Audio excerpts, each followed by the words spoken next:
Un ordinateur. Ah ouais? C'est un générateur de scénarios aléatoires. Ça vient des States. Parce que c'est notre projet!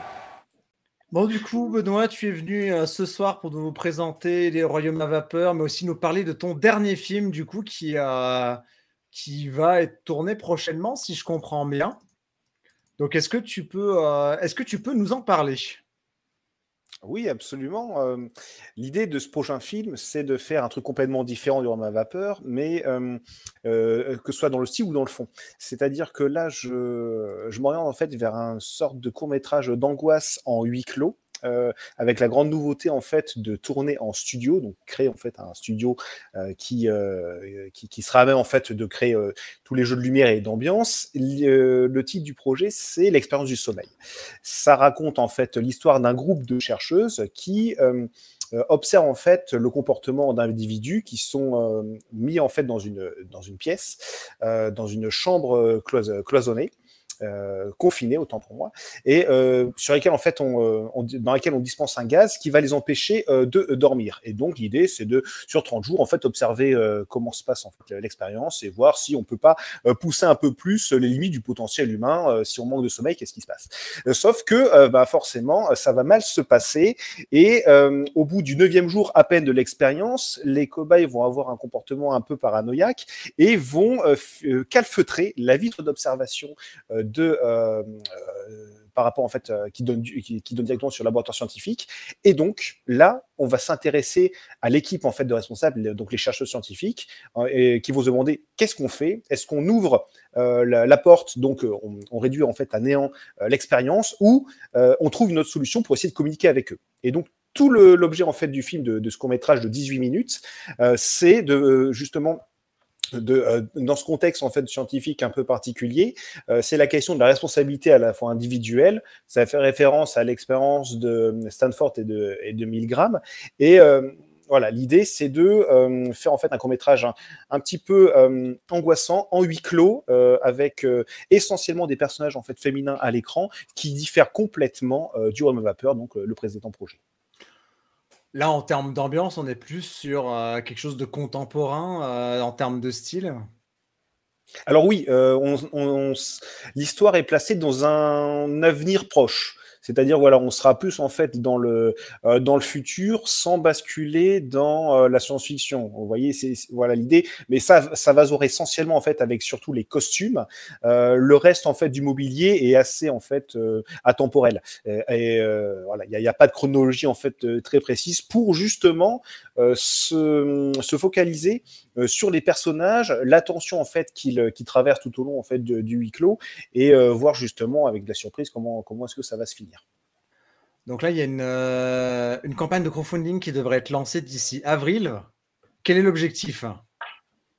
L'objectif, je pense, en termes chiffrés, ça va être grosso modo 1000 à 1200 euros. L'idée, en fait, c'est on a tout un décor en fait à construire, on a les costumes à faire, le maquillage, un éclairage assez particulier, mais vous avez aussi tout ce qui est après le gîte, parce qu'il y a des personnes qui viennent de toute la Bretagne, de Brest, de Nantes, de Rennes, donc il faut aussi pouvoir à la fois loger tout ça, nourrir bien sûr en fait les gens sur le plateau. Bref, ce sont les frais inhérents. Si vous voulez, comme on paye pas les gens déjà, à minima, en fait, il faut qu'ils aient un petit peu à manger, genre des Kinder Surprise et compagnie sur le plateau, ça fera toujours plaisir. On n'arrête pas de le dire dans cette émission. Oui, j'ai un budget de 10 € de Kinder, oui. On n'arrête pas Et de les dire gens dans cette mangent émission. beaucoup Le sur plus les plateaux. important, c'est de nourrir les gens. Le reste. C'est accessoire. Ouais. Et surtout, tout travail c'est mérite littéraire, stagiaire. À pas oublier non plus. et du coup, ça va être tourné où en Bretagne? Parce que tu dis qu'il y a des gens qui viennent de toute la Bretagne. Du coup, quel est le point de chute? Où est ce studio? Ah bah le studio, il est au centre même de la Bretagne, que vous devez peut-être connaître. Vous prenez une carte, vous regardez le centre, vous avez la Bretagne, c'est Vannes en fait. Parce que Vannes, c'est vraiment pour moi le centre de la Bretagne. J'y ai passé ma jeunesse, j'y ai passé plus de 20 ans, et c'est la plus belle ville de Bretagne, il faut le dire quand même. Je dis ça parce que j'espère avoir des sous des pouvoirs publics. Donc Vannes, c'est magnifique. On va les identifier sur les réseaux sociaux. C'est quoi là? Tout ça, c'est très beau. Vannes, c'est un peu la Côte d'Azur de la Bretagne. La Côte d'Azur, mais c'est au milieu de la Bretagne, c'est pas au bord de la mer. Ouais, mais c'est là où Ah il fait bah, en plus de même soleil. temps, évidemment, si tu veux trouver du soleil, tu vas pas au bord de la mer en Bretagne. Et ouais, on critique pas la Bretagne. Ouais, mais il y en a, mais il est au-dessus des nuages. Il y a du soleil. Mais si Vannes, c'est au bord de la mer, pourquoi tu me dis laisse dire que c'est pas au bord de la mer? Enfin, c'est pas tout à fait le bord de mer. Je regarde la carte en même temps, je me cultive, je connais pas bien la Bretagne. Ben oui, parce Après la que gastronomie, la géographie sur Sofa. Voilà, c'est là-bas qu'est basée donc l'association avec laquelle je fais les films, qui s'appelle les éditions Ben Graham, qui a été fondée en 2008. Et c'est là-bas que vous avez tous les gens. Vous avez les acteurs, les techniciens, tout le monde. Et c'est formidable. C'est une magnifique équipe de. On est encore 30 cette année à adhérer à l'association. L'idée, vous avez le festival de Cannes, et l'idée, c'est que à Vannes, vous avez des finasses du Morbihan qui font un truc super. Et on va tourner cet été. On va tourner fin juillet à Vannes. C'est ce que je voulais dire, parce que pour l'hiver. Justement, c'est ça qui est drôle, c'est que on va tourner en été quand il fait beau, mais en intérieur. Comme ça, on va pas du tout profiter du soleil. Voilà. Normal. Bon, c'est vrai que Vannes, c'est le sud de la Bretagne, donc on pourrait considérer ça comme la Côte d'Azur. Ah. Et du coup, là, vous en êtes où du projet? Alors là, on en est au financement, à la recherche de financement, la thune. On a fini le storyboard, j'ai fini le storyboard la semaine dernière. Le casting a déjà eu lieu, le scénario a été lu, relu, on en est à la 6e version, mais qui se peaufine au fur et à mesure. Il a été écrit au mois de mai 2022, en relecture pendant tout un semestre, et là, depuis décembre, en fait, le scénario est bien balisé. On a même commencé à faire les répétitions sur le lieu de tournage. Donc, on est à la fois à la création de costumes, la création de décors, la recherche de financement en parallèle pour un tournage fin juillet.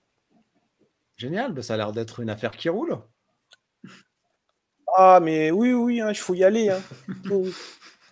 La question que j'avais, les éditions Ben Graham, c'est une édition de livre au départ.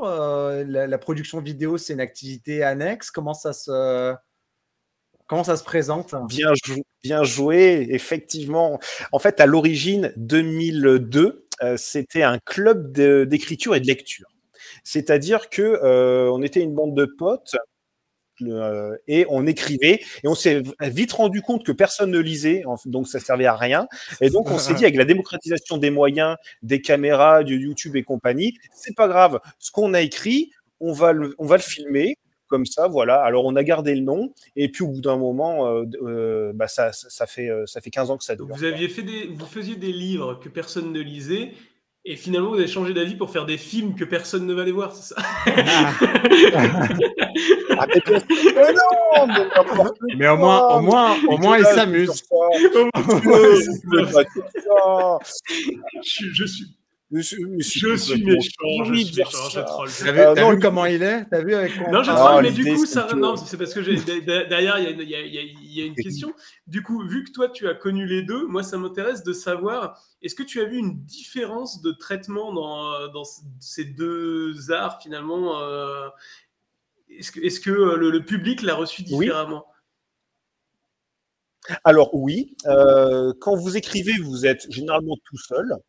Puis après, il y a quelques personnes qui vous lisent. Quand vous faites un film, vous êtes minimum une bonne dizaine. Donc déjà, ça force un peu un côté social, c'est-à-dire fédérer les gens autour d'un projet, partager les points de vue, créer ensemble. Après, voilà, c'est de l'associatif, c'est de l'autoproduction. On n'a pas de moyens, mais beaucoup de volonté. Ce qui fait que ça permet une aventure humaine par rapport, en fait, à une aventure intérieure que pourrait être le côté littéraire. C'est plus facile aussi. Ouais. Après, pour le public, on a plus de retours publics, ça c'est complètement vrai, parce que personne ne lit. Ok, donc c'est plus facile de vendre un film aujourd'hui que de le lire. Mais est-ce que au niveau valorisation, est-ce que les gens sont plus intéressés par le livre? Est-ce que quand tu dis que tu as fait un livre, tu n'as pas plus de... les gens... j'arrive pas à formuler ma phrase, je suis désolé. Ça a l'air compliqué, ta pensée. Oui, ça a l'air compliqué ma pensée, mais tu sais bien, Maxime, c'est toujours comme T'es ça. pas Maël, t'es pas capable de je suis pas formuler autant de Maël, phrases non. philosophiques à la suite. Non, mais c'est ça, j'ai trouvé le mot. Est-ce que le livre n'a pas plus de crédibilité que le film amateur? Tu vois, quand tu fais un livre en indépendant, est-ce que tu as pas plus de crédibilité que quand tu fais un film en indépendant? Ben, en fait, je dirais que c'est le produit fini qui va faire la crédibilité ou pas. Tout le monde, généralement, enfin tout le monde, au moins à minima un tiers des Français, a un manuscrit dans son tiroir, mais il n'est pas publié. Tandis que le film, bon, la même chose. Le film, aujourd'hui, beaucoup de gens peuvent en faire avec un smartphone, mais s'il passe en festival et s'il passe au cinéma, c'est une autre, je dirais qu'il acquiert en fait une autre dimension auprès des yeux du public. Un livre, on peut m'envoyer en fait un document Word, oui, je vais le lire, mais quand vous avez en fait le livre manuscrit, enfin, l'objet livre en fait entre les mains, là la crédibilité est beaucoup plus renforcée. Je dirais que les deux médias sont différents, mais c'est tout aussi, je pense, compliqué d'avoir une crédibilité via le produit fini, parce que autant le passage de l'édition, autant le passage en fait du film en fait diffusé au grand public est compliqué. Pour moi, les deux sont très compliqués. D'accord.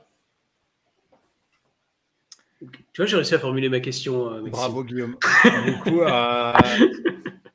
Du coup, je vais vous laisser, Maël et Guillaume, poser des questions supplémentaires sur l'expérience du sommeil. Ça y est, j'ai galéré à poser 2 questions. Maxime, il veut que j'en pose une 3e. Je suis pas prêt. Laisse Maël commencer ta question. Avec un peu de chance, ça te laissera du temps pour en trouver une 3e. Pourquoi après avoir fait la vapeur, le sommeil? Ça m'intéresse. Tout simplement. Alors, bon, il est vrai que c'est pas le projet que j'enchaîne directement. Le Royaume à vapeur, je l'ai fini en 2021 et voilà, maintenant il est prêt fin 2022, début 2023. Entre les deux, en 2022, j'ai fait un court-métrage action avec Sébastien Philippe, que j'ai parlé précédemment. Alors, qu'un combat de 10 minutes, il n'y a que de la baston en 10 minutes, qui s'appelle Geste barrière. Ça se passe dans le confinement, c'est un mec qui veut retourner au boulot et en fait on l'empêche, donc il applique ses propres gestes barrières.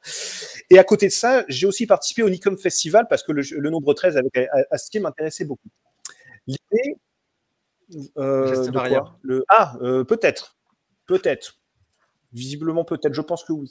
Mais l'idée, pour en revenir en fait, pourquoi de la vapeur au sommeil, je dirais que lorsque j'ai fini le Royaume à vapeur, j'avais pas envie de replonger dans un nouveau film steampunk de suite. L'idée, voilà, j'aime beaucoup en fait varier les formats. Je fais jamais de film de suite, sauf si c'est une suite. Mais ça n'arrive jamais parce que généralement le public me le demande. Sauf que le public ne me l'a jamais demandé, donc je fais pas de suite, visiblement. Le jour où il me demandera, je ferai une suite. Mais voilà, l'idée, c'était de allez, bonne suite. L'idée, c'est que le sommeil, j'avais lu cette histoire sur Internet en 2010. Elle était restée dans ma tête jusqu'à aujourd'hui. Je me suis dit, ouais, il faudrait faire un truc. Alors, il y a eu des tentatives qui ont été faites de l'expérience du sommeil, de la mettre comment dirais-je, en vidéo, enfin, d'en faire un court-métrage. Il y a eu des tentatives américaines, irlandaises, italiennes. Je sais plus, la dernière, je crois que c'est anglaise, il me semble. C'est toujours la même façon, toujours la même chose. Voilà. Il place toujours le même contexte, c'est toujours la même façon de penser et de raconter. C'est beaucoup du mot à mot de l'histoire d'origine. Moi, j'ai pris un parti pris complètement opposé, c'est-à-dire que j'ai réécrit en fait une partie de l'histoire et en adoptant un autre point de vue. C'est ça qui m'a en fait beaucoup intéressé. Vous voyez, donc dans l'idée passer de la vapeur au sommeil, c'est tout simplement aller à 180 dans l'originalité pour faire quelque chose de différent et d'inattendu. Guillaume? Moi, j'ai envie de revenir sur le fait que tu as écrit des livres, parce que je trouve ça intéressant. Et je voulais savoir, tu es passé du livre au scénario. Quelle est la plus grosse... Est-ce que ça t'a posé problème? Est-ce que tu as des... Est-ce que Quelle est la plus grosse différence finalement entre les deux? Qu'est-ce qui t'a posé problème là-dessus? Peut-être que tu n'as rencontré aucun problème. Bah, si, bien sûr, si, j'ai rencontré plein de problèmes parce que c'est pas du tout la même façon. En fait, c'est très frustrant de passer d'un roman, un texte littéraire, à un scénario qui est beaucoup plus vide en fait. Le roman, vous devez tout décrire. Vous prenez en fait le temps de décrire l'ambiance, l'atmosphère, vous faites des mimiques, enfin des didascalies, etc. Vous allez en fait avoir un rythme assez particulier, tandis que le scénario, il est beaucoup plus sec au final du côté littéraire, parce que moi j'ai un parcours essentiellement littéraire, et donc j'ai vu en fait une certaine sécheresse finalement dans le scénario, mais tout simplement parce que l'image est là. L'image, en fait, permet justement de tout remettre en couleur et d'apporter toute la profondeur que le texte n'a pas. Tandis qu'un texte littéraire, lui, il doit être profond par lui-même parce qu'il n'a pas d'illustration. Théoriquement, il n'aurait pas besoin d'illustration pour être aidé à plonger dans l'imagination. C'est vraiment pas du tout, en fait, le même travail, je dirais, créatif et artistique. Et oui, mes premiers scénarios ressemblaient à des romans on va dire mal écrits, inadaptés. Et c'est seulement en fait au fur et à mesure des projets que j'ai compris les clés, j'ai adopté les codes d'un scénario classique qu'on peut retrouver au cinéma. Merci pour toutes ces réponses à nos questions. Donc, on va pouvoir retrouver l'expérience du sommeil dès avril en financement participatif. Et je vous souhaite d'atteindre ton objectif pour que tu puisses faire le projet. Et puis, qu'on puisse découvrir le projet prochainement. Du coup, j'imagine fin 2023, voire début 2024. Exactement.